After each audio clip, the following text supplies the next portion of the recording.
A partir de este momento comienza la sección editorial. Quito de aquí la taza porque ya me acabé el café. Y no quiero más porque si no me acelero. De por sí, dijo aquel, ¿no? El título de la parte editorial es el siguiente. ¿Quiénes son los responsables de tanto ridículo y de tanta pifia, podríamos agregar? Esta sección editorial corresponde a la plática de Ángel del día jueves 21 de noviembre del año 2024. Muy bien, comenzamos pues. Una de los elementos importantes de todo gobierno es saber o determinar las responsabilidades de los funcionarios. Por eso sus funciones están perfectamente definidos en la descripción del puesto.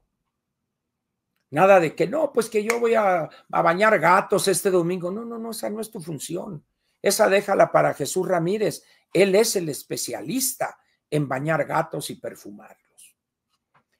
Ante lo que le hemos visto a la anticientífica en estas 7 semanas y pizcacha, y específicamente en los últimos 7 días, es que no se sabe quién es el responsable de qué.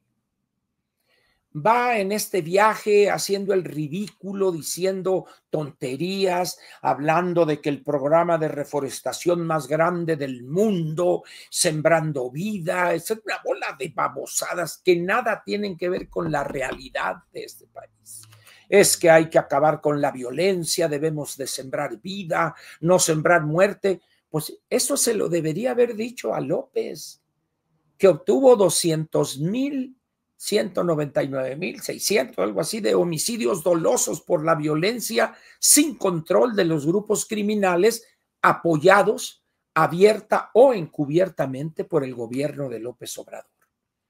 Entonces, ¿quién la va a tomar en serio en esta reunión? Nadie.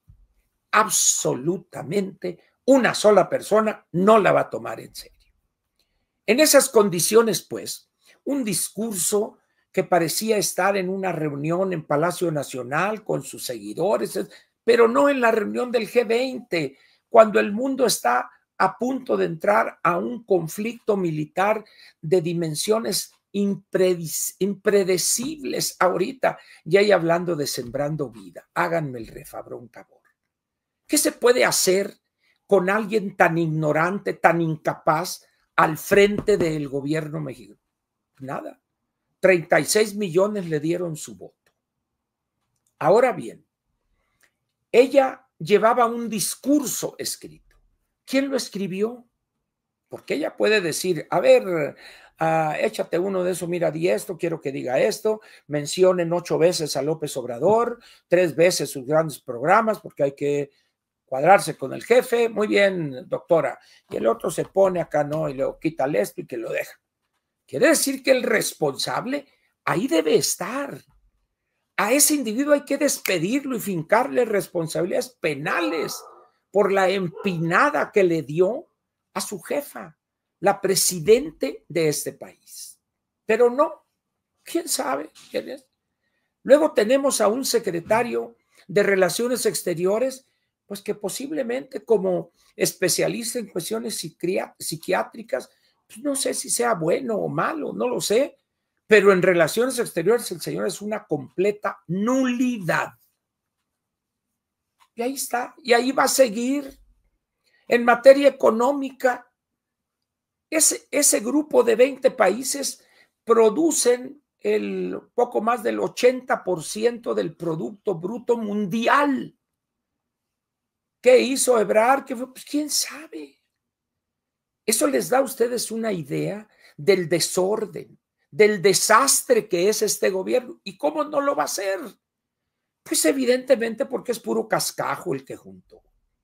Tenemos un gravísimo problema en salud, recorte brutal en materia de asignación presupuestal. ¿Y qué dice el delicadito? No es cierto, no hicimos el recorte porque si ustedes juntan la función salud, estamos dando más que antes. Tómale. Pues ahí están los números enviados por ellos mismos, al grado tal de que el mismo Monreal dice hay que hacer cirugía mayor porque no podemos dejar descubiertos estos sectores, educación, salud, infraestructura, etcétera, etcétera.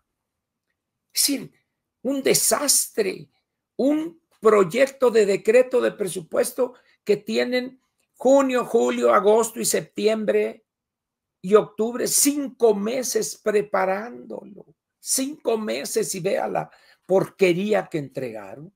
Pero los proyectos del ventrílocuo, 40,000 millones para el Tren Maya, ¿qué se van a hacer? Se van a tirar.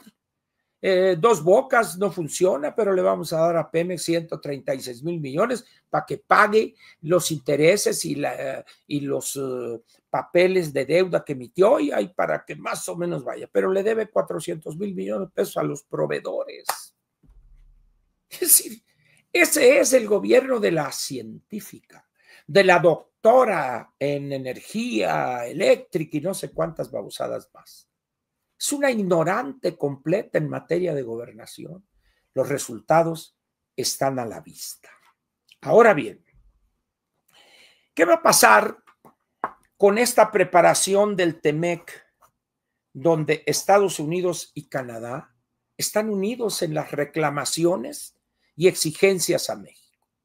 ¿Quieres que se mantenga el TEMEC? Pues sí, porque si no, bueno, nomás que tienes que marcharle por la derecha. Porque lo que han hecho, lo que hizo López y que tú apoyaste durante tu campaña, hay que cambiarle. Porque si no, porque dijo estaremos atentos, porque eso depende de las disposiciones que tome México. En esas condiciones, pues habrá que estar muy atentos a lo que decida Canadá. Marcelo, pues pobrecito, ¿qué podemos decir de Marcelo? Mejor ya ni lo tocamos a él, ¿no? Pero luego tenemos el problema de los de comunicación. ¿Quién dirige comunicación? Antes era el lavagatos, el bañagatos de Monsiváis, Jesús Ramírez Cuevas, pero le dieron gas avión y lo pusieron ahí de coordinador de asesores, que hace absolutamente nada, pero como sabe mucho de todo lo que hizo, de las sinvergüenzadas que hizo al servicio del bulto, pues ahí lo tiene. Porque es de los contrarios, es de los radicales, no lo puede correr, ahí está. Entonces, entre los de comunicación, entre el psiquiatra, entre Marcelo, etcétera, etcétera, nos están golpeando y la realidad nos va a seguir golpeando. Ahora bien, el suavecito, el delicadito va y dice, estas proyecciones que hicimos para el año próximo se basan en el mercado interno y el crecimiento de Estados Unidos y creo que sí vamos a alcanzar esto. Toma tu avión. Vamos a ver. Acaba de dar a conocer Citibanamex ayer 20 de noviembre su número más reciente de un documento interesante que publican ellos cada 2 semanas, que se llama Expectativas Económicas. Y en esta reciente del 20 de noviembre, en la hoja 3, donde vienen los datos del PIB para el 24 y la proyección para el 25, aquí está el documento. Esto es resultado de una encuesta que aplican como a 30 y tantos bancos o casas de bolsa y casas de prospectiva económica. Muy bien.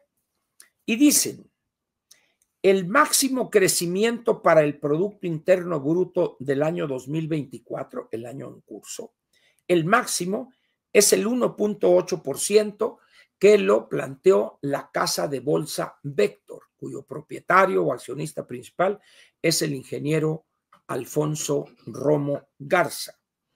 Y el porcentaje mínimo es 1.2% y que lo plantea BBVA y una casa de corretaje financiero, Finamex, que creo que es casa de bolsa. Entonces, ese es el rango, 1.8 el máximo y 1.2 el mínimo. Muy bien. Pero ¿qué pasa para el PIB del año 2025?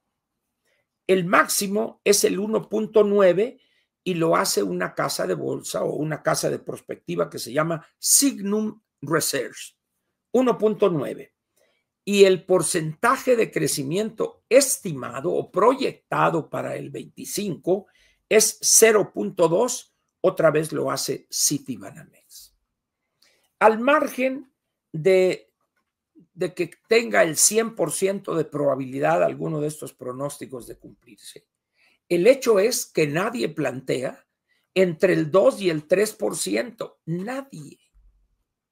Y si nos vamos a las proyecciones de la OECD, de Banco Mundial, del Fondo Monetario Internacional, etcétera, es lo mismo. ¿Y de dónde sale el delicadito? Bueno, pues el pronóstico de esto es adecuado porque esto y que el otro. Ténguele, hombre.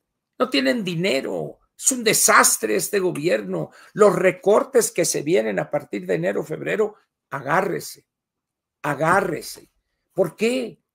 Porque la orden de López es, a ver, Tren Maya, el Transoceánico, Dos Bocas y el AIFA, no me los dejes descubierto.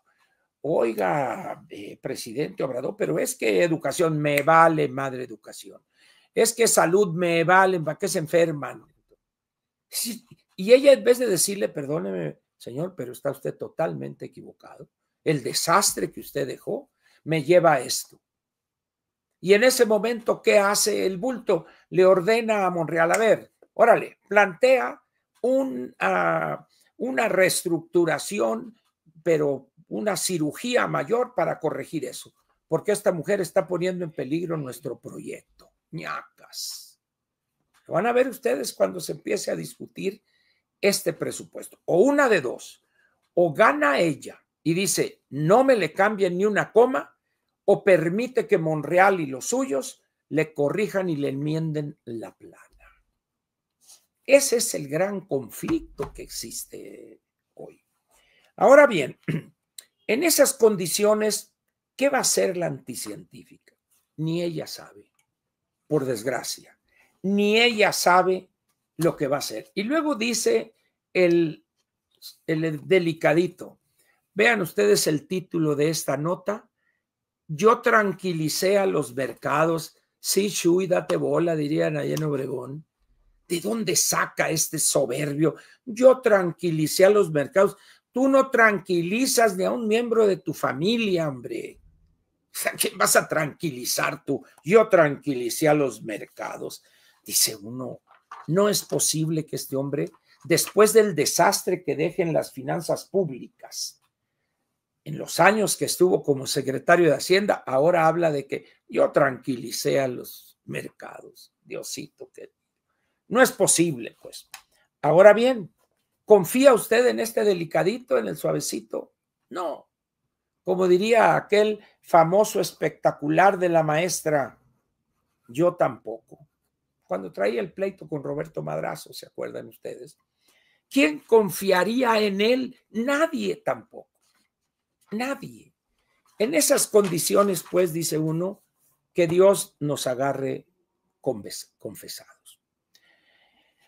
Ahora quiero comentarles a ustedes lo siguiente, para que vean, porque ya ve que ahorita estamos en la euforia primeriza, o la parte primera de la formación de nuevos partidos. Ya apareció por ahí la señora de los tamales y las jaletinas, donde dice que va a formar ella, va a encabezar un nuevo partido. Pero va a ser un partido donde haya puras personas decentes, morales, transparentes, que rindan cuentas. Prácticamente, bueno, ni los 12 apóstoles calificarían de tantos requisitos morales que puso la señora. La ingeniera, yo no sé a qué se deba esa actitud de querer insistir después de la experiencia de esta elección el 2 de junio. No lo sé. ¿Será porque ya le gustó estar viviendo con un ingreso muy respetable en un trabajo donde se anda exhibiendo y los reflectores y la botarga y la casa gris, pura pachanga? ¿Recuerdan ustedes aquel trío de senadoras? Ella, la señora Kenia López y un tiempo estuvo mi paisana, la Lili, con ellas, y luego les dijo, ahí se ven, ¿verdad? Ya están juntas otra vez la señora Kenia López y la ingeniera, y dice uno, ¿qué no se dan cuenta de lo que significa intentar formar un nuevo partido? No lo saben. Piensan que por su encanto, porque esto, que el otro, no se equivoque, ingeniera. No, usted de seguir con ese proyecto haría, se lo digo con respeto a usted, haría un completo ridículo. Y lo poco que tiene todavía de prestigio, lo echaría por la borda. Ya dedíquese a su empresa, hombre. Está abandonada, ha sufrido golpes duros. Levante otra vez su empresa. Ahí es donde debe estar usted.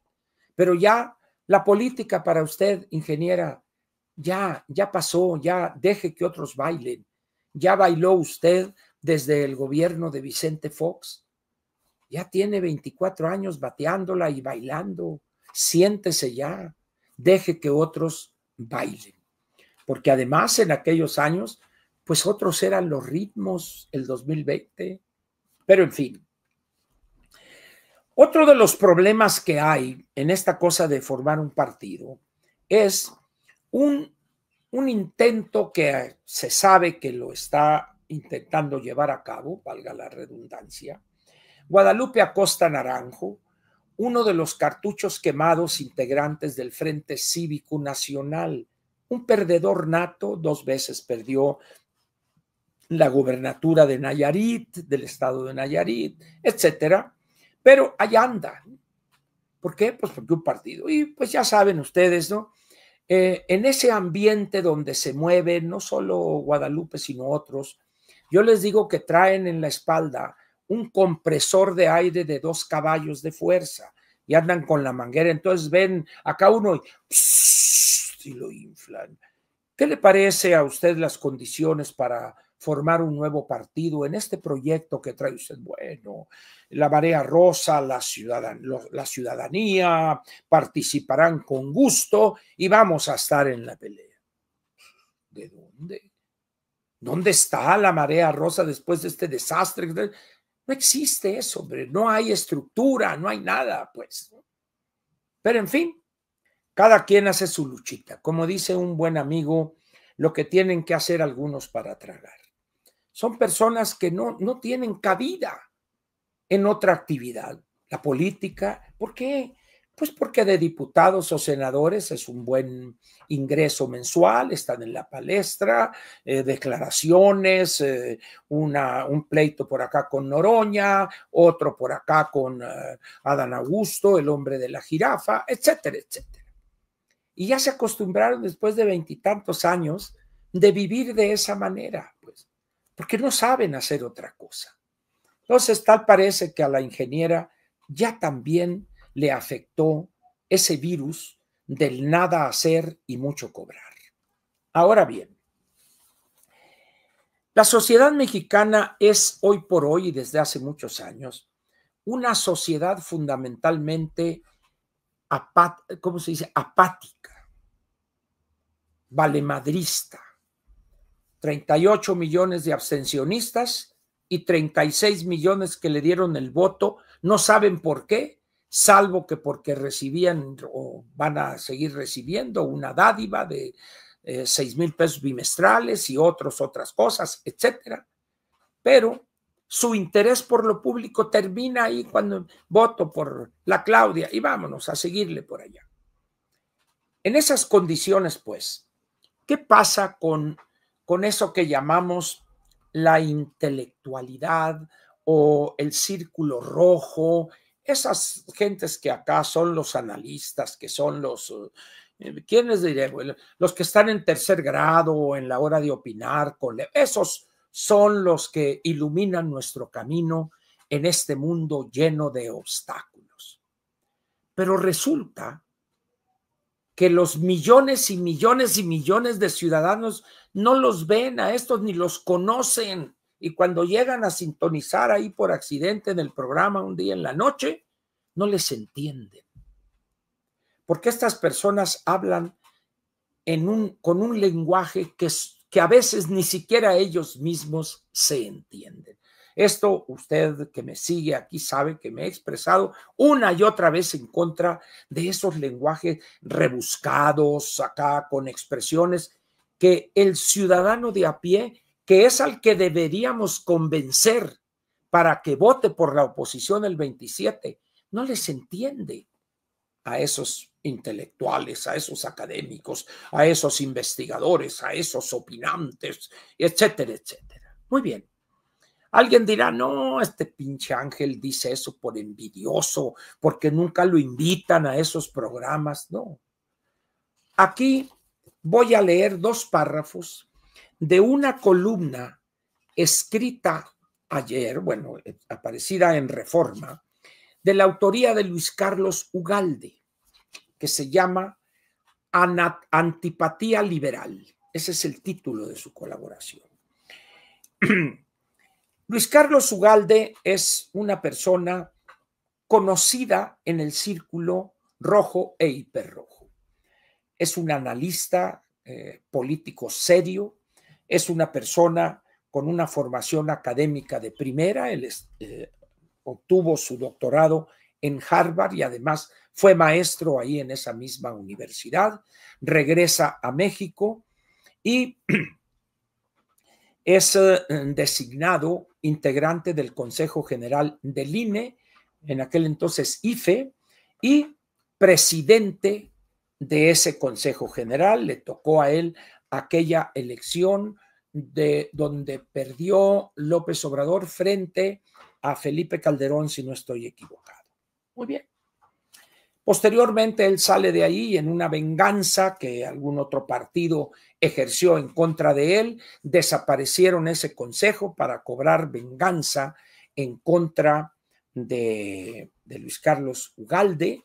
Y no me acuerdo si fue la de 2000, no, sí creo que fue la de 2006 la elección. Bueno, X pues.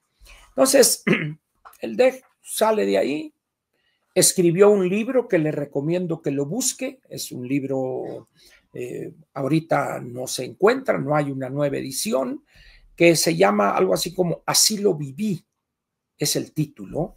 Déjenme ver si efectivamente así es, pero no creo que me aparezca aquí en mi Kindle, porque lo compré en la edición física y para un dato mayor lo tengo incluso dedicado por parte de Luis Carlos.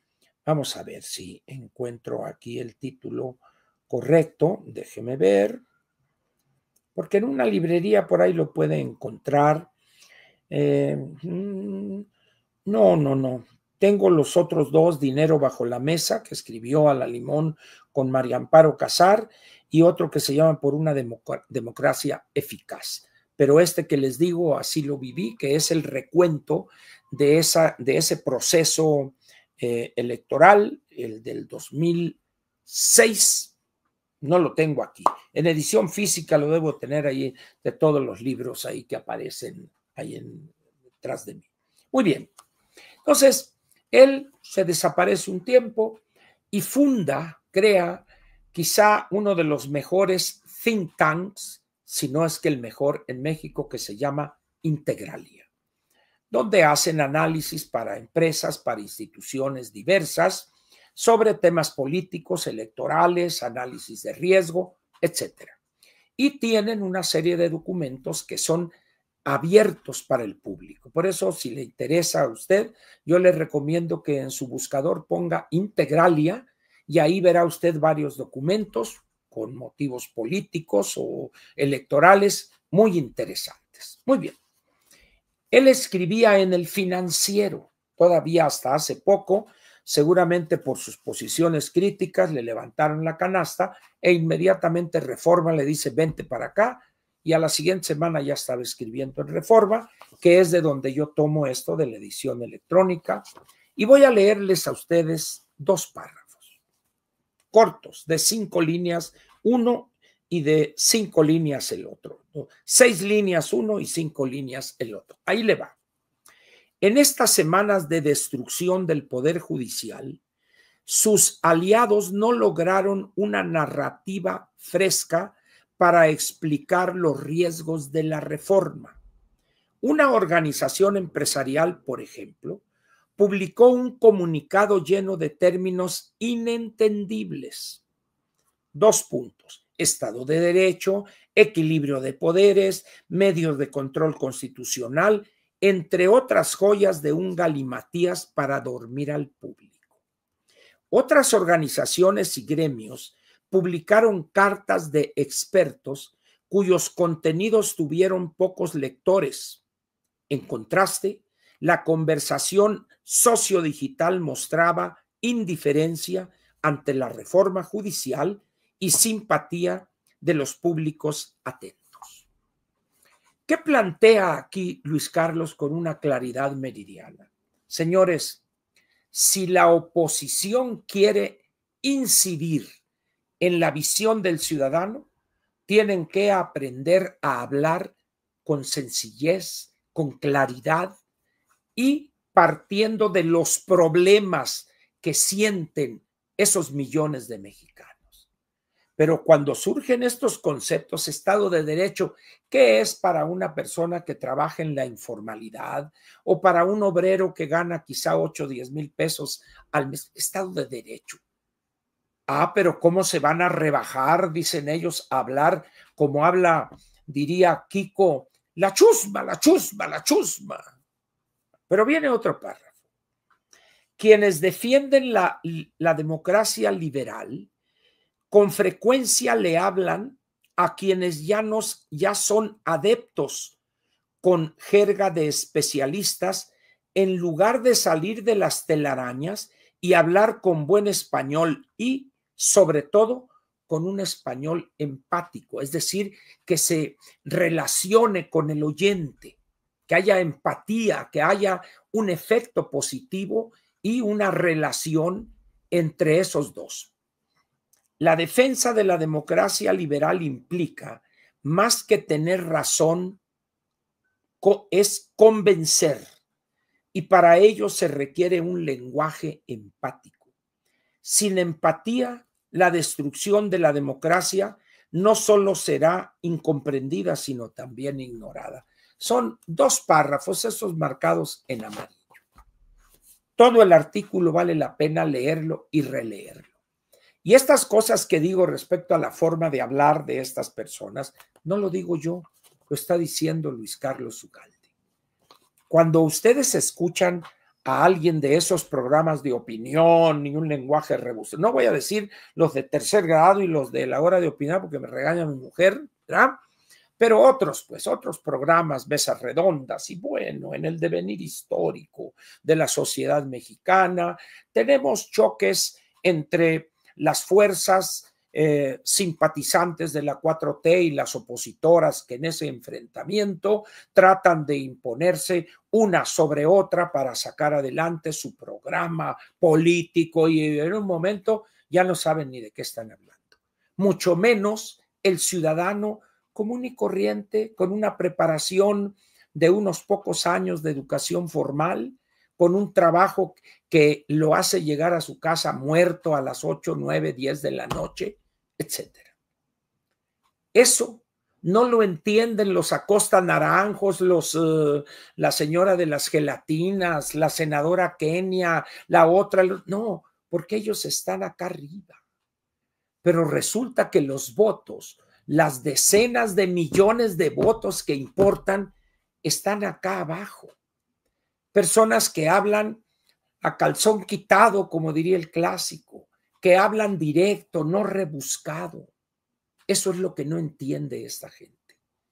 Y en la medida en que no aprendan, ¿y cómo van a aprender ese lenguaje? Yendo a visitar, a platicar con esa gente, a escucharlos. Pero ¿cómo van a ir ellos a eso, por favor, Ángel? Ya ni la friegas tú. Ellos son investigadores. Ellos están analizando las grandes tendencias. Grandes tendencias, mis cataplines, diría Paco Sea, ¿verdad? Lean, busquen este artículo de Luis Carlos Ugalde en el periódico Reforma y van a ver ustedes cómo están ahí dibujados, descritos con una gran objetividad, todos estos integrantes de las decenas de mesas redondas que hay en los medios, particularmente aquí en la Ciudad de México. Muy bien. Ahora bien, quiero comentar algo que ya lo comenté rápidamente ayer o anteayer, pero ahora quiero dedicarle un poco más de tiempo por la importancia que tiene esto. Y esto me lleva a una pregunta que hizo una persona ayer y ya no tuve tiempo de atenderla. Es una pregunta relevante a la cual hoy le daré la debida atención. Déjenme ver si tengo el nombre aquí. No, pero tengo la pregunta. Se me cayó aquí el plumón. Déjenme buscarlo, por favor. Aquí está. Muy bien. La pregunta decía, ¿es relevante? Yo planteé de una manera muy sintética, porque ya era tarde, esta cuestión de la actuación en el discurso con motivo del 20 de noviembre del general secretario, el general de división, el señor Trevilla. Muy bien. Y donde dijo que las tropas y los integrantes del ejército de tierra, aire, mar, etcétera, seguía o está imbuido del humanismo mexicano. Y yo le dije, señor general secretario, usted no tiene por qué arrastrarse ante esa tontería, esta estupidez que generó López Obrador y que ahora repite la anticientífica. Usted es la parte, el pilar fundamental del Estado mexicano. Las Fuerzas Armadas de aire, de tierra y de mar son el pilar fundamental de la permanencia y viabilidad del Estado mexicano. Además, decía yo, usted es egresado del Colegio Militar, donde el honor, la verticalidad y la dignidad del soldado que sale de ahí con el grado de oficial, subteniente o teniente, lo que sea, no puede usted tirarlo por la borda en aras de pretender quedar bien ante esta burócrata de quinta que es la actual presidente. Eso fue lo que dije ayer, esencialmente. Entonces me dice esta persona, ¿para qué tenemos ejército, Ángel? Me queda claro, dijo él, que el ejército solo sirve al poder en turno. Es una opinión respetable, opinión de esta persona. Pero vamos a ver. ¿Qué dijo primero, con más detalle, el general Ricardo Trevilla Trejo, general secretario, comandante de las Fuerzas Armadas? Dijo así: doctora Sheinbaum, presidenta y comandanta. Ahí empezó a regarla. El día de la toma de posesión de ella, el 1 de octubre, en la ceremonia que se celebró en el Colegio Militar, allá en Tepepan, allá por la salida a Cuernavaca, por allá, él dijo correctamente, no comandanta, dijo comandante de las Fuerzas Armadas. Comandante, pero ahora como ella dijo presidenta con A, pues ya mordiéndose uno y preparando el otro, el general Trevilla, mucha estrella, mucho pundonor y mucha pistolita y lo que sea, le dice comandanta, que es una palabra horrenda y no es correcta en buen español. Dice, en el marco de la salutación del 114 aniversario del inicio de la revolución, cosa que expliqué ayer que es puro cuento de la revolución, pero así se generó esa narrativa, ese cuento chino. Las mujeres y hombres de tierra, mar y aire reafirmamos nuestra lealtad a las instituciones, a la nación y a nuestra comandanta suprema. Principal premisa que nos mueve todos los días para servirle a la sociedad en todo tipo de situaciones. Ese firme ideal, ahora más que nunca, se vivifica en esta nueva etapa en la que se pondera el humanismo mexicano. Y dice uno, ahí ya valió. ¿Por qué razón? Miren, una de las cosas que ha dado o que se ha hecho bien en este país durante decenios es esa actitud apolítica, partidaria del ejército mexicano, que en algunos acontecimientos han tomado partido o les ordenan, porque esta persona habla del 68 y yo desde el 2 de octubre del 68, ya ni más, si no tienen honor, no tienen pundonor, etcétera. Repito la opinión y posición que él mantiene, pero hay que entender una cosa, y se lo dice alguien que pasó toda la noche en el edificio Chihuahua, departamento 615, en compañía del representante ante el Consejo Nacional de Huelga de José Nazar Tenorio. El militar aprende antes de cualquier cosa que la disciplina es fundamental y es un elemento central en cualquier ejército en el mundo. Entonces, ¿qué pasó el 2 de octubre? Bueno, todavía ni siquiera se dilucida con claridad quién manipuló si Echeverría junto con el jefe del Estado Mayor Presidencial, que involucraron al ejército, que en aquel entonces el secretario era el general Marcelino García Barragán, etc. Pero es una mancha que lleva el ejército, indiscutiblemente. Pero hay otra mancha que yo la he dicho aquí.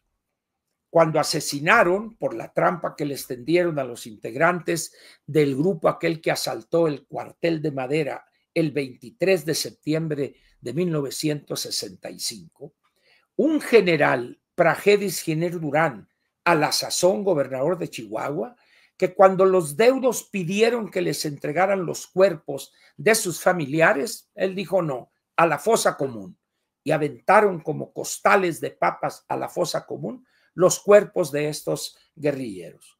Y dijo cuando estaban ahí, querían tierra, dijo, échenles hasta que se harten. Ese es otro baldón de oprobio del ejército. ¿Quiere otra prueba del deshonor? Es cuando un piquete militar va a asesinar a Rubén Jaramillo y a su familia, y su esposa tenía un embarazo de 4 meses en el estado de Morelos. Y así podríamos dar aquellos asesinatos burdos que relata Martín Luis Guzmán en La sombra del caudillo, Es decir, el ejército no es una entidad pura, impoluta. Por supuesto que tiene, está la preparación del grupo de los halcones que jefaturaba el coronel Díaz Escobar y su segundo, el teniente coronel Edilberto Gil Cárdenas, que luego devino en jefe del cuerpo de vigilancia en Lecumberri. Ahí es donde yo lo padezco, vamos a decir, ¿verdad? Pero eso no quiere decir que el ejército deba romper con esa separación, no caer en ese juego partidista ante el poderoso en turno. La divisa o lo que norma la vida del ejército es la Constitución. Él no le sirve al presidente, él le sirve al Estado mexicano. Es su soporte, es su garante de la viabilidad del Estado mexicano. Y cuando el general secretario cae a estos niveles de servilismo, dejando de lado el honor que le inculcaron en el colegio militar, nadie le está ordenando. Eso lo hizo de motu propio para quedar bien con la anticientífica. Eso es lo que yo señalo. Y esto lo único que hace es que desmerezca el papel de ese comandante de las Fuerzas Armadas, no el comandante supremo. Eso, el comandante supremo es la anticientífica. Eso es lo que dije yo. Hoy me extiendo y lo repito. Y hay otras frases que dijo el general que la verdad debería apenarlo, y a la persona que le escribe sus discursos inmediatamente debe de darlo de baja del ejército, e incluso antes de eso degradarlo, quitarle las insignias y fuchicaca, porque esto es rebajar el papel y la dignidad y el honor del general secretario. Eso fue lo que dije y por eso me extiendo hoy. Muy bien. Y pregunto para coronar este comentario, ¿es aceptable en él tanta abyección? Si quiere rendirle pleitesía a la anticientífica, que se retire del ejército, que solicite licencia y se convierta en su aplaudidor, en su matraquero, pero no portando las 4 estrellas de comandante de las Fuerzas Armadas. Ahora, termino con este comentario. Dijo Ricardo Monreal, y ya comenté un poco antes, que el presupuesto debía sufrir una cirugía mayor para no dejar desprotegidos, dijo, a educación, a salud, a esto y esto y esto. Sin embargo, sabe perfectamente Monreal que no hay recursos, que está comprometidos en proyectos que le interesan al bulto y que quedó Chirús ahí para pagar el servicio de la deuda, etcétera, etcétera, y nada más. Y el 25 va a ser un año de recortes, de destinar a esos proyectos que no se sabe cuándo irán a terminar. De tal manera que Monreal, al estar planteando esto, evidentemente lo que está haciendo es alineándose con el bulto, ¿verdad? Y presionando a la anticientífica junto con los radicales que están incrustados, no solo en el gobierno de la anticientífica, sino también en la Cámara de Diputados y la Cámara de Senadores. Vamos a ver qué sucede de eso dentro de unos, vamos a decir, hoy es 20 de noviembre, 10 días, será el 30.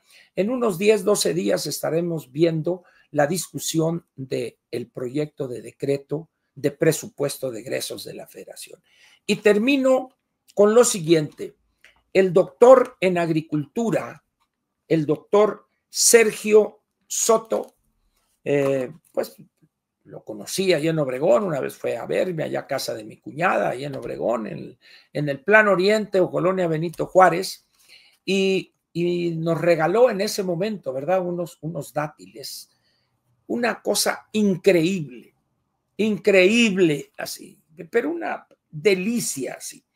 Y hoy, bueno, ayer llegaron unas 4 cajas de dátiles, cajas chiquitas de 1 kilo cada una, con esos sabrosísimos dátiles que me envió el doctor Sergio Soto. Está pendiente, mi señora le va a hablar, es hermana de él, ¿verdad?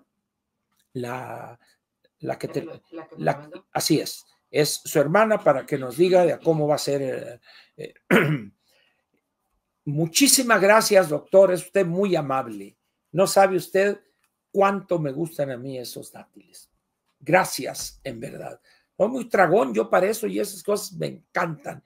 Y agradezco a mi señora esposa que me elabora con esos dátiles una tarta de dátil sabrosísima, una cada 3 años más o menos, ¿verdad? Pero bueno, cuando la llega a hacer es muy sabrosa esa, ¿no? Me está viendo con ojos de pistola aquí. Muy bien. Aquí termina la parte editorial de Platica con Ángel, la correspondiente al jueves 21 de noviembre del año 2024.